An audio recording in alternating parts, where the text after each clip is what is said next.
if I need to make a list of 3 sugyas in Shas, which to me are most complicated, Groma would definitely be either number 1, 2, or 3. It is one of the most broad-based sugyas in Shas. It affects so many different areas. Groma b'Shabbos, Groma b'Nezikin, Groma b'Retzicha. And there are many different sugyas. Sanhedrin, Ayin Zayin, Ayin Ches, dealing with Retzicha. Bava Kama is the sugya about Groma b'Nezikin, Shabbos Kufchof, about Groma and Shabbos. I will not be addressing today the general topic of Groma. That requires more than one shiur. It's a sugya which a koilel, a full day koilel, needs to learn at least for 6 months. And therefore, I will be focusing on Groma b'Shabbos, which is one anaf, one branch of the broader sugya of Groma. And even this sugya is extremely complicated, but it also has huge practical implications, huge. So the basic sugyas in Shabbos Kufchof Amud Beis, Gram Kibui Mutar. And the Gemara clearly explains why it's mutar. Loi sasa kol malacha ksiv, asiya os v'toira o grom esharia. Grom is not asiya. And what the Torah answered is Loi sasa kol malacha, asiya os v'toira o grom esharia. So what is the sugya dealing with? Nafrud leike b'toich habayis. There's a fire in your home, and you naturally want to extinguish that fire, put out that fire. So if we're dealing with a pikuach nefesh, it goes without saying, take a water hose, take a pail, and put out the fire. It's not a pikuach nefesh situation. You could take your kids and your wife and leave the house and just sit outside and watch the spectacle. Your house burned down. But it's not a very happy proposition. So Chazal deal with the question, is there a way to put out that fire which would be permissible, which wouldn't be an issur? The Gemara says, yes, there is. So you take all the kli cheres you have in your house, you fill them up with water, you put them around a perimeter surrounding the fire. So when the fire will get bigger, the heat will become more intense. Those vessels ultimately will disintegrate and break up. The water will come gushing out and put out the fire. And the Gemara says that's permissible. Gram kibui mutar. Most of the Rishonim maintain it's mutar lachatchila. That's the lashon of the Gemara. Gram kibui mutar. The Mordechai is one out of the Rishonim that says grama is an issur d'Rabbanan. It's mutar b'mokum seida. So when you have a fire in your house and the fire is going to destroy your furniture, your belongings, your possessions, and maybe even the house will burn and be reduced to ashes, it's pseida, b'mokum hefsed, grama is mutar. It's a surprise that the Ramon, Siman Shin Lamed Daled, paskins in accordance to the Mordechai. And the Ramon maintains that grama is also and it's only mutar b'mokum seida. Shulchan Aruch is mashma kedivrei shara rishonim that there is no issur in grama at all and it's mutar lechatchila. Why is the Ramon machmir kedas yochid? That's a separate discussion. It's interesting. So the Mishnah Berurah maintains that it's a steal in the Ramon Hilchos Yom Tov Yes Mekel, and maybe there's a difference between Shabbos and Yom Tov. And even the Ramon that's machmir, it's only by Shabbos, which is an issur koros and mises based, and Yom Tov is only a lav. So by Yom Tov, the Ramon would agree that it wouldn't be an issur. It would be mutar even shelo b'mokum seida, but that's a separate discussion. I want to take advantage of today's shiur just to define what is considered grama hamuteres b'Shabbos. And why is this so important? It's important because in our day and age, it is difficult to define the boundaries and the limits of pikuach nefesh. And therefore, there are two organizations, two institutions in Israel, which for the past 40 years have been developing grama gadgets and grama tools. The Technelghi, which was founded by Agon Reb Levi Yitzchak Halpin, Zechrono Levrocha. And on the other hand, we have Machon Summit, which was founded by Rabbi Sal Rosen, Zechet Tzaddik Levrocha. They both passed away in recent years. And they have two different approaches, but fundamentally, both have been developing different tools, different gadgets, different machines, which are based on different formulas regarding Gram. Now, even the people that spearheaded this project agree that all these devices and gadgets are developed in cases of Safek Pikuach Nefesh. But I think it is somewhat of a questionable endeavor because, we have these little carts, like a little vehicle that works on a battery, which is a grama device. And many people use this little cart, even though we're not dealing with in any way with the pikuach nefesh. Elderly people, people that are disabled, people that can't walk on their own, use that little vehicle to drive to shul, to drive back from shul. So some of these devices and machines and gadgets are being used not necessarily when we're dealing with any Safek Pikuach Nefesh. And the question is there any room for leniency? And I made my opinion clear to both organizations and both institutions, and they all consult me, and I have a kesher with them all. In my opinion, no device, no formula would get us out of a Safek Issa Dioraisa of Malachas Shabbos. And therefore, when we're dealing with big organizations, which fundamentally deal with Pikuach Nefesh, and I mean primarily three institutions in Israel: the army, the police force, and major hospitals. And these institutions, fundamentally, whatever they do is Pikuach Nefesh oriented. The army set the security of the people of Israel, and the police's internal security, and hospitals. Nobody is in a hospital for the fun of it.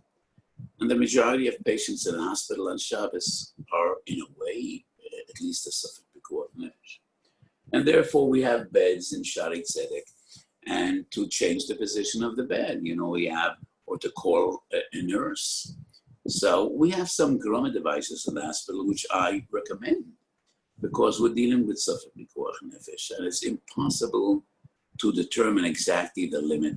So a patient wants to call a nurse. Sometimes it might be Pikuach Nefesh. Sometimes it's nothing. Sometimes he just would want to have a drink, or he would ask the nurse to bring him a newspaper or a sefer, and therefore, in these institutions, I definitely recommend and encourage grama devices. But otherwise, I think there is no way to develop anything. The moment you are using electricity or electronics with clear intent to achieve a result, we always are on dangerous ground and dangerous terrain. And it's always a Safek Malacha D'Oraisa. And today I will explain why. So on one hand, we have Shabbos Kuf Chaf Amid Beis, Gram Kibui Mutar. And that's a clear sugi. Asiya Asra Torah or Gram Sharia. Most of the Shainim say Gram is Mutar Lachatchila. Even according to the Mordechai, it's only an Issa D'Rabbanan, and it's the Issa Kal. It's the Issa Hakal B'Yoisar. It's the easiest or the most lenient Issa we have in Hilchos Shabbos, because even Amir L'Nochli is not Mutar B'Mokum Seder. Amir L'Nochli is Mutar F'Achol Shem B'Sekona. But B'Tzorech Od you need Shuvos D'Shuvos. So Grama, even according to the Mordechai, is an Issa D'Rabbanan Kal B'Yoisar. It is the Isser HaKal B'Yoisar that we have in Hilchos Shabbos. So what's the problem with grama devices?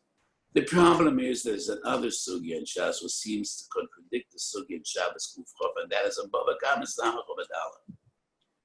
So Bava Kama Daf Samach, we're dealing with Groma ben Ezikin.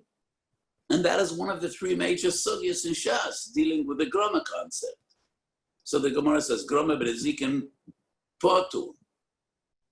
And one of the examples of Groma ben Ezikin, Libo ve'libis ruach. Person put on a fire. He stoked that fire.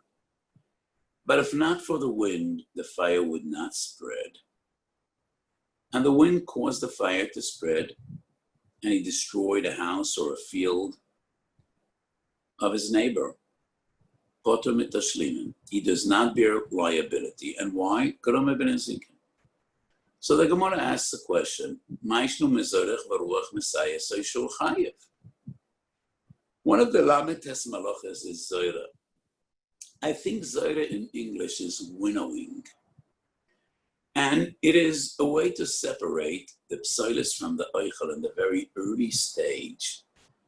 So when you grow wheat, and then you cut the wheat, and then you take animals, and that's disha. So the animals trample on the wheat, and they break the I don't know what it's called, the shibolim. And then you have a taroivis of the gar'ine tevua, which are actually the element that we want to use. And the shibolim, which are psoilis. So the first stage, lahafrid oichal mepsoilis, is zaira. You take the entire pile, you throw it into the wind. The wind blows away the lighter elements, which are the psoilis, and the kernels of wheat, which are heavier, fall down by gravitation. And that is being mafrid oichal mepsoilis, and that is one of Lametes Malachas. Hazoira, v'haboirer, v'hameraked are three malachas that have the same essence. Three different stages of boirer, oichal, mepsoilis. And that is Zoira. In English, winnowing. So the Gemara asks, Hazoira v'ruach mesayeh soy. If not for the wind, he wouldn't achieve his goal. So a person is taking advantage of the wind to achieve his goal and to do a malacha. So if that is considered a grama, why is he chayav on Shabbos? So what is the difference between a person that puts on a fire and the wind causes the fire to spread, or a person throwing the terevis into the wind and the wind separates oichel from psoilis? So why Shabbos is he chayav, and by Nezikin it's considered a grama and he's potter? We find four different teresim in the Gemara. Rav Ashi says, Shan Shabbos, the Malachas Machshavas Asr Torah. Shabbos is different. Malachas Machshavas Asr Torah. So on the shir I gave 2 weeks ago, when we spoke about Malachas Machshavas, this is one of the examples I brought, that Malachas Machshavas sometimes is Goyrem Chiyuv, not always is it Goyrem Ptur. So in our case, Shabbos is different. By Nezukin is Potter, Groma ben Ezikin Potter, but Shabbos is Chayiv. Why? Malachas Machshavas Asr Torah. Rashi writes, Malachas Machshavas Asr Torah, v'harei naseis machshavtoi. He achieved his goal. And because he achieved his goal, he's Chayiv. 2 weeks ago I explained, Malachas Machshavas is the work of a craftsman. Evidas umnevan. Malachas Umnes, you probably recall the Unkelos, Parshas V'Yakel, and Rashi and Beit Yud Gimel. Yes. Since Adam Harishon, man recognized he's not the most powerful animal. His physical kochos are quite limited. But HaKadosh Baruch Hu gave him brains far beyond what he bestowed upon any other creature. So man always took advantage of natural forces, natural powers to achieve his goal. And therefore Rashi says, Pshat in the Gemara, Shabbos Malachas Machshavas Asr Torah. So if you utilize the wind to achieve your goal, that is considered a malacha in Shabbos, even though regarding Nezikin, Groma ben Ezikin Pot. That's Perush Rashi. But the Rosh, on the spot on Bava Kama Daf Samach, Perek Vav, Siman Yud Aleph, the Rosh has a different pshat, a different interpretation in the Gemara, and the Rosh explains. Maleches Machshavas Asr Torah. All the Gemara means to explain is, we learn Meleches Shabbos from Meleches Mishkan.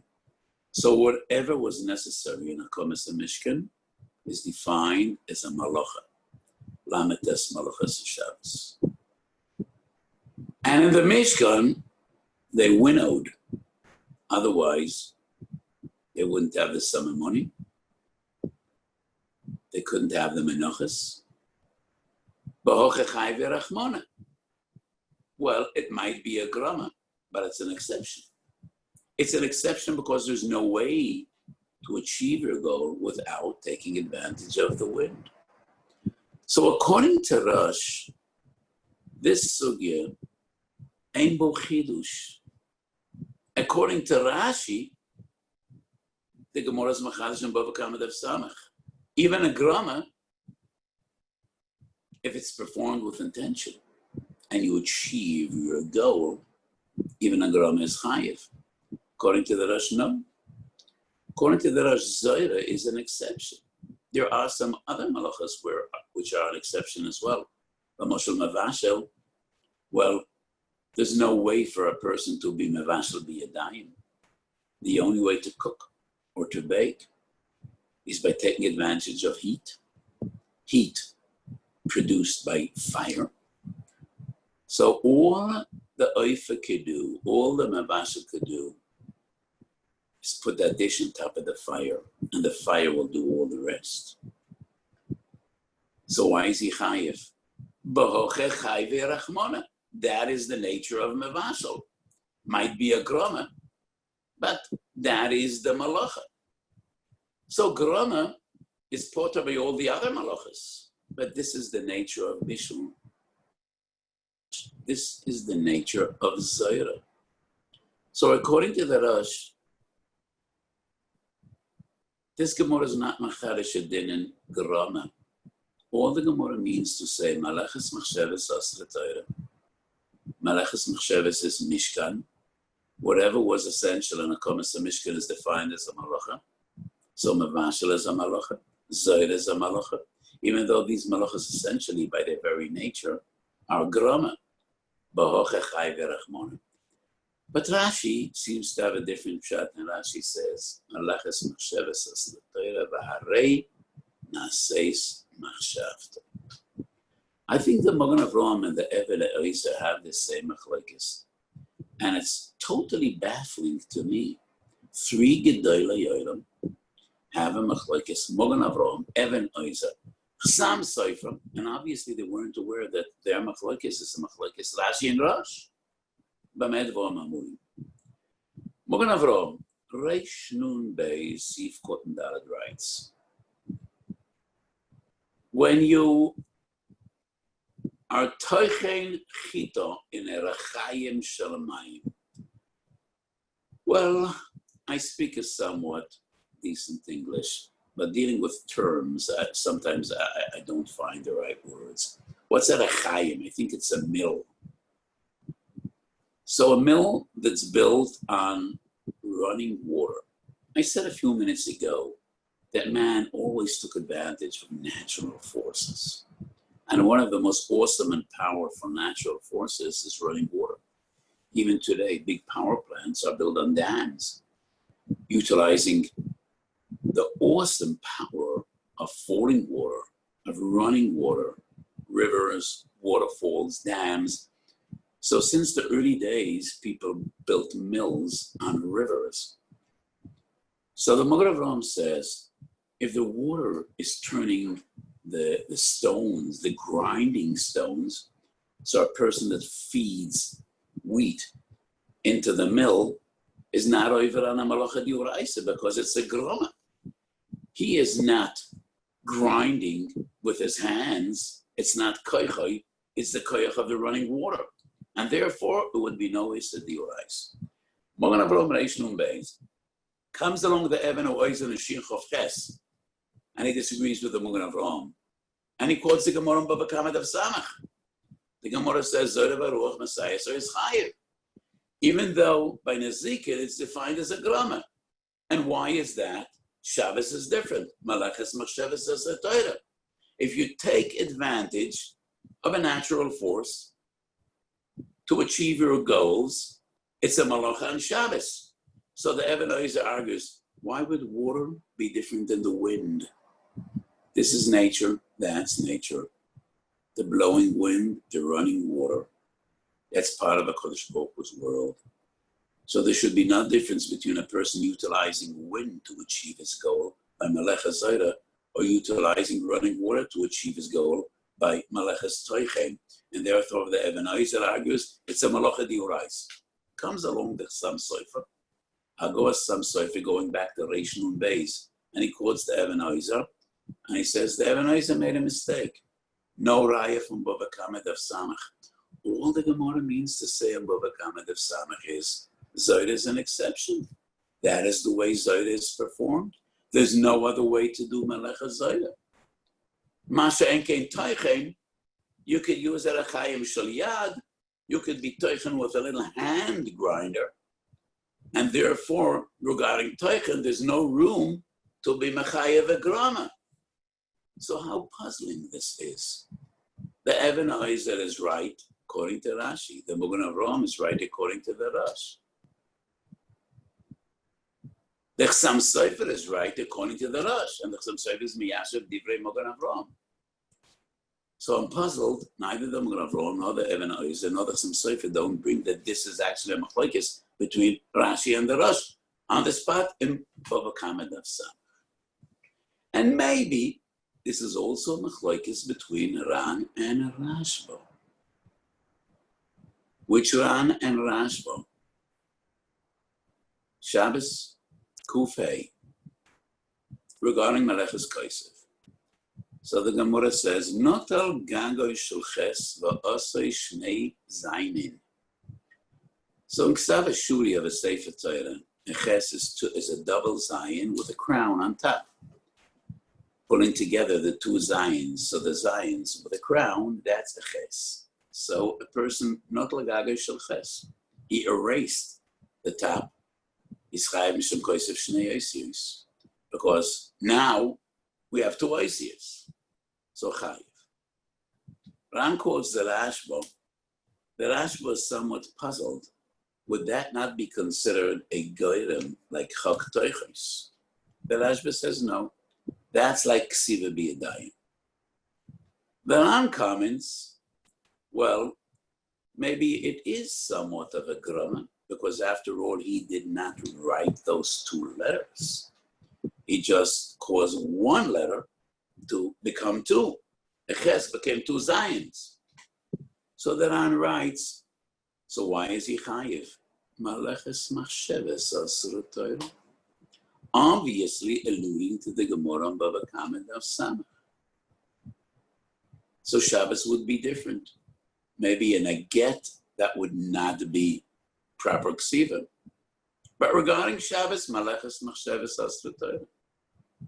So the Ran would make sense according to Rashi. The Rashba would make sense according to the Rosh. So we have two basic interpretations of the Sugya Bava Kama Daf Samach. Rashi and Rosh. And what I just explained in the past few minutes, I think that's the machlokes. Magen Avraham Chassam Sofer on one hand, Even Oizer on the other. Rash on one hand, Ran on the other. So this is somewhat a fascinating discussion. Why is this relevant in Halacha L'Maaseh? Because obviously we have a huge stira between two sugyas. So when is Gram Kibui Mutam? So coming back to the story in Shabbos of Kuf Chafa Amud Beis, the person wants to put out that fire, and that's his clear intention. How does he achieve his goal?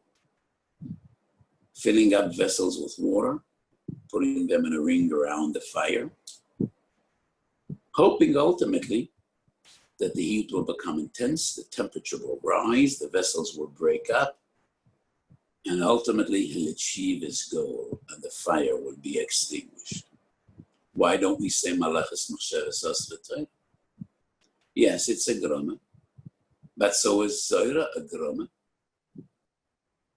Just like Libo Velipsa Ruach, grama benezik Potter. So why is Shabbos Kufchav different than Baba Kama Daf Samach Umad Aleph? So the Achronim asked this question. And I want to suggest 4 Terutzi. 3 of Gedol Achronim, and number 4, Hanera Lanius Daiti. And there would be an Afkam and Halacha between one and the other. So how do we reconcile these 2 sugis? Bava Kama Daf Samach, dealing with Malachas HaZoira, taking advantage of the wind. And the Gemara says you achieved your goal. By Nezikin, it's a grama. But Shabbos, even a grama is chayiv. So why would it be different than taking advantage of fire and heat, which is caused by fire? So the Even HaEizer argues, why would water be different than wind? And I ask, why would fire be different than wind or water? We're dealing with natural forces of it, natural sources of energy.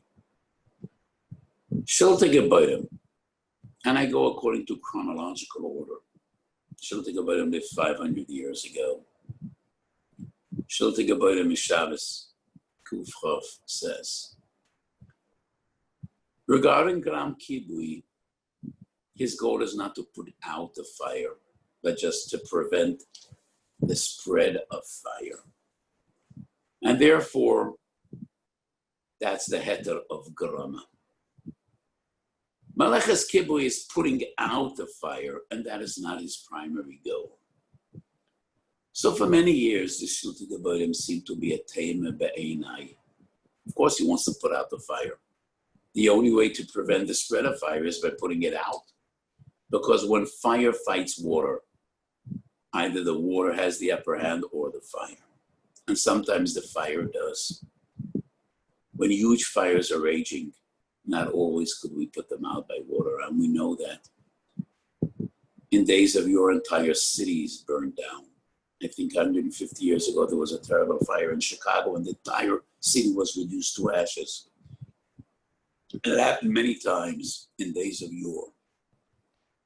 So when you want to put out the fire or prevent the spread of fire, you want to put out that fire. It took me years to understand the logic of the Even HaEizer. We're not dealing with Dover HaMeschaven and Dover Sheini Meschaven. We're dealing with an entirely new concept of Grama. Grama is mutar, gram kibui mutar. Asiya asar toiru grama shari. So the Gemara Bava Kama is an exception. And that exception is a Gavaldik Chiddush. A new Chiddush in the broad sugi of Malachas Machshavas. Therefore, according to the Shilte Gebayim, Malachas Machshavas doesn't render a grama to be an Isser Dioraisa unless his clear intention and primary goal is the Malacha. So when you put those vessels around the fire, your real goal is prevention. You know that the table in which the fire is burning, that's gone. You can't save that. What you really want is to prevent the fire from spreading and destroying your entire house. You're aware that the only way to prevent the spread of fire is by putting it out, but that is not your primary goal. What you're concerned about is prevention, preventing the spread of fire. And in that case, we don't say Malachas Machshavas Asar Torah. Makes a lot of sense to me. After all, Shilte Gebayim is number 1 on my list. Goes back almost to the days of the Rishonim. Fast forward 300 years. Shalas Tshuva Zera Emes, Simen Samech Dalet. No, not Samech Dalet, but actually I think it's Mem Aleph. Also quoted by the Beis Yitzchak Orachaim, Simen Zayin, and many other later Achronim. Zera Emes differentiates between Zera, in which the factor of immediacy is crucial. He's taking advantage of the wind, and he achieves his goal immediately. As he throws the taroivis into the wind separates Eichel from Soiris. That is Maleches Mechsheves Chayev.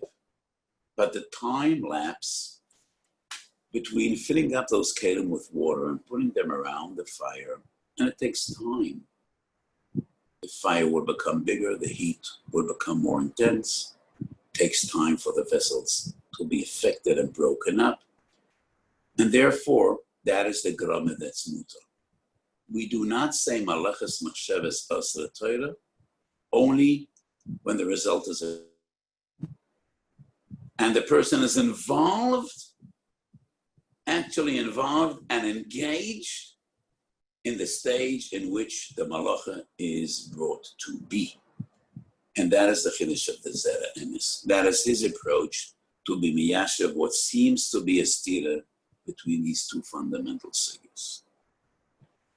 Number 3, Achiezer, another 100 years, fast forward.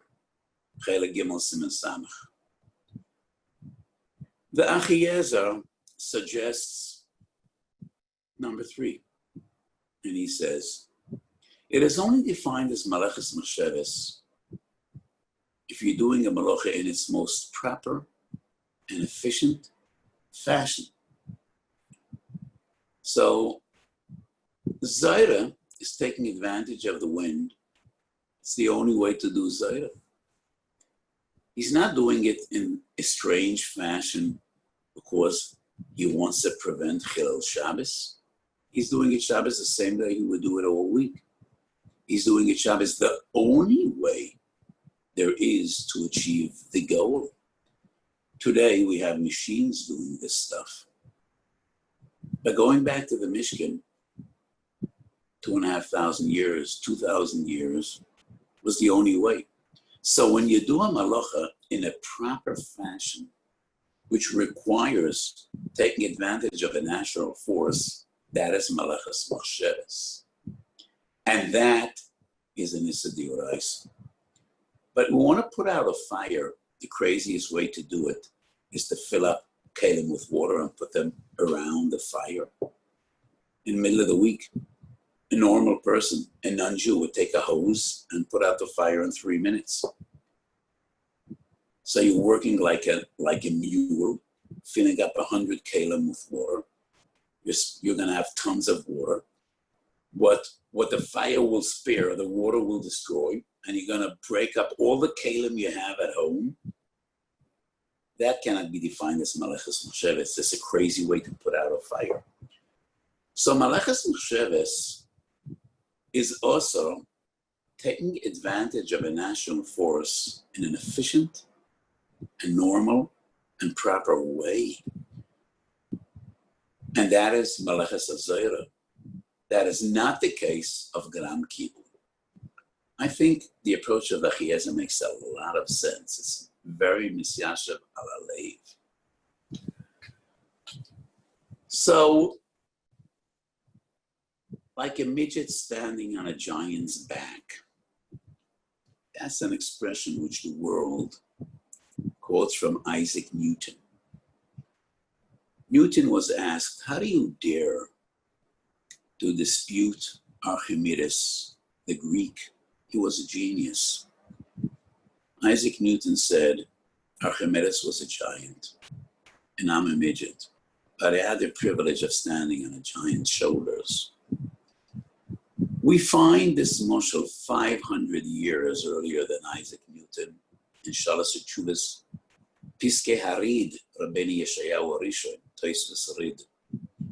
And the Tosfos said, apologizing for disagreeing with his predecessors of the Gaonim, and he writes, Kvar Amru Moshel Echad HaPhilosophim, 500 years before Isaac Newton. And this moshel is also quoted by Rabbeinu Zerachi Alevi, the Baal HaMor. So as a little tiny midget standing on the shoulders of giants, I would suggest maybe interpretation number 4. Wind is a constant. It's part of the natural world we live in. So taking advantage of natural forces which are constant, it's not something we did, it's not something we produce, it's just taking advantage of nature. That is malechas machshavas. And the Eben Oizer might be right. Running water is just like wind. It's like any other natural force. It's like gravitation. So when I throw a rock, and you know what the science of ballistics means, you know, if you throw it with a certain velocity in a certain direction, it's predestined where that rock will fall and who it will hit and what damage it will cause. But is that a groma? I threw up, but what goes up must come down. That is gravitation. Would that be defined as a groma? Of course not. It's part of nature. You know where you throw, where it's going to fall.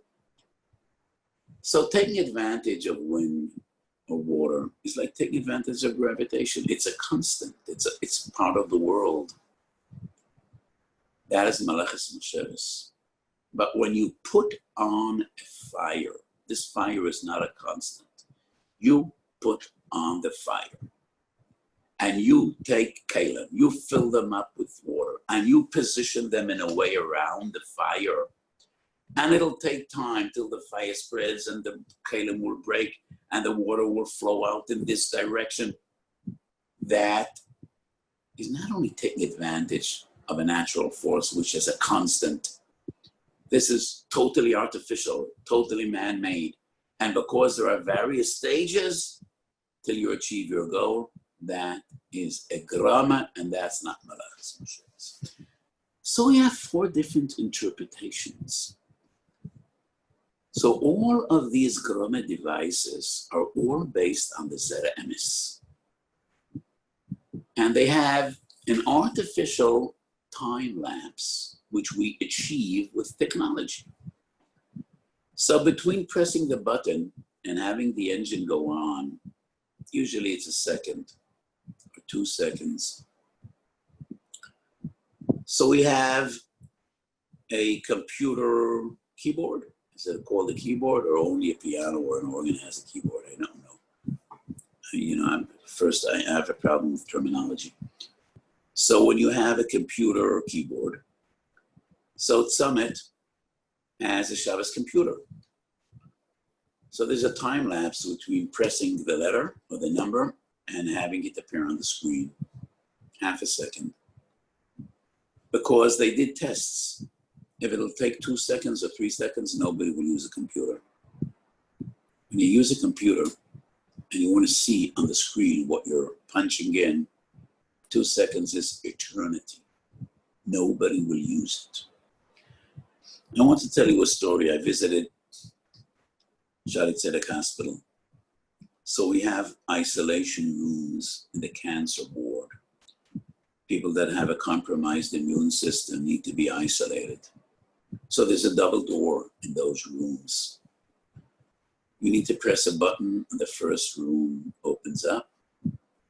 And until the first door opens up, and until that door closes, it is only then that you could press a button and have the second door open up to make the room less accessible and to make sure that only people that are authorized to enter will get in. So once I visited the ward and the nurses complained it takes too much time. Each door is a grama activated, so we have a time lapse. So 2 doors, and each door has a time lapse. You can't work that way, the nurses complained. And I said, well, I think it's only about 15 seconds from when you press the button till the door opens. And they said, no, it's a half a minute.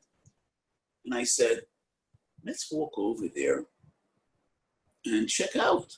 How much time does it take? They were all shocked, I and them as well. 3 seconds. They were shorts a half a minute. I thought it's about 10 seconds, 15 seconds, 3 seconds. Sometimes 3 seconds is eternity. Yes, when you're a nurse working in a cancer ward and you're really overburdened, 3 seconds is a lot of time. So when you use a computer, 2 seconds is too much time. Nobody will use it. So the time lapse, I think, is half a second. And that is based on the Zeta Emes. So my argument is, who says the Zeta Emes is right? According to Shiltei Gebarim, there's no room for leniency.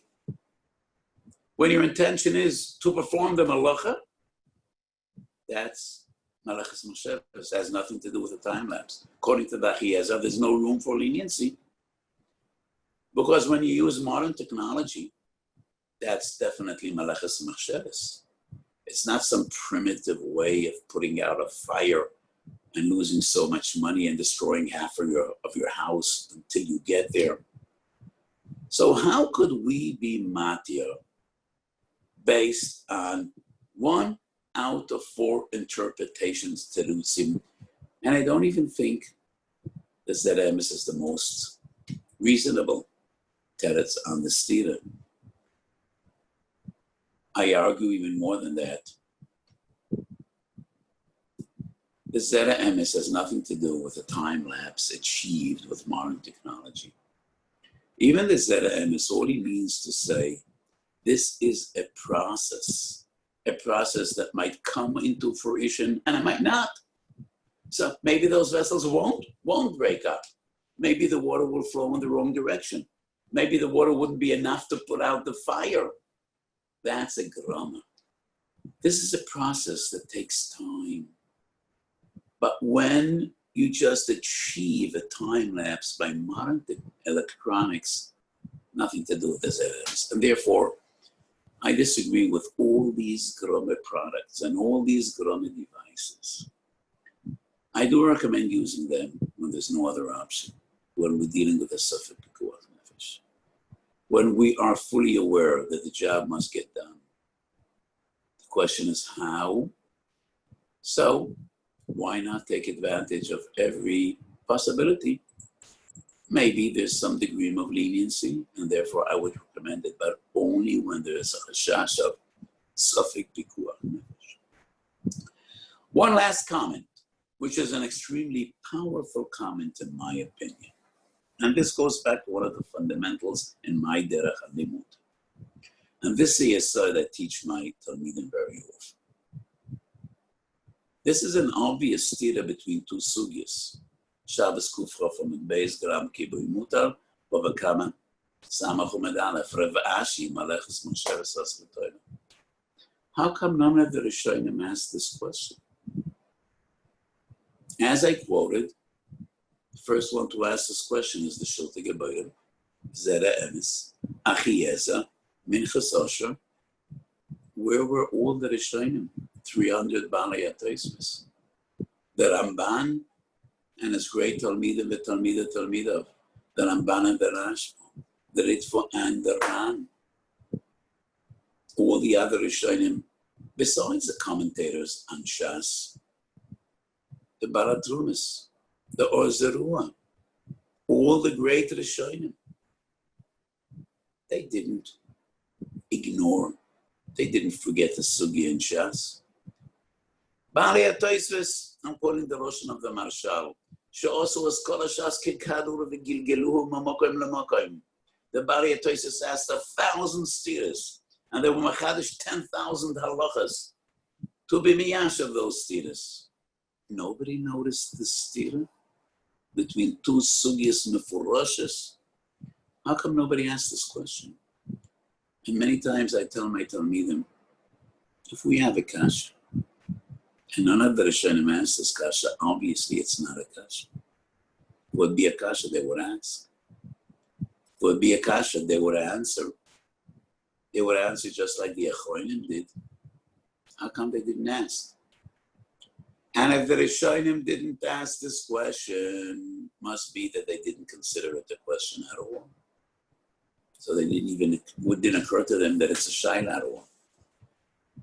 So the only logical answer, in my opinion, would be that all of the other Rishonim halchu b'darko shel HaRav, and their understanding of the Ramban, the Rashba, the Ritva, the Ran, and all the others, was not in accordance to Rashi's interpretation, but rather according to the Rash. And according to the Rash, there's no stira at all. All the Gemara means to say in Bava Kamed of Samech is that Zoyra is an exception, like Mevashel is an exception. I agree that Rashi's Pshat is Mesiash of Tvei Beloshon HaGemara. But that's not an argument. The fact that none of the Rishonim asked the stira leads to a conclusion. They felt it's not a stira at all. And that is why I think the other Rishonim, they understood like the Rosh. All the Gemara means to say in Bava Kamed of Samech is Maleches Machshavas Asr Torah, Zoyra was in the Mishkan, and therefore Zoyra is an exception. Mechaber is not an exception, because you could do Kibul B'Yadayim. So, if this argument is correct, then every grama would be mutar, regardless of the nature of that grama. So this would be some source for leniency. But Allah Halamais, I'm still machmir. And this brings us to the broader question, how do we define the general concept of grama? But that will be in some other shiur, other time, maybe other place. So I find this a fascinating sugya, and what we discussed today is far beyond what was printed in my forum. So the Manamakoim is probably you got, don't go as far as today's shiur went. So Baruch Hashem, it's a big privilege and a big schus. So this is a fascinating sugya, and as I explained today, it has huge practical implications.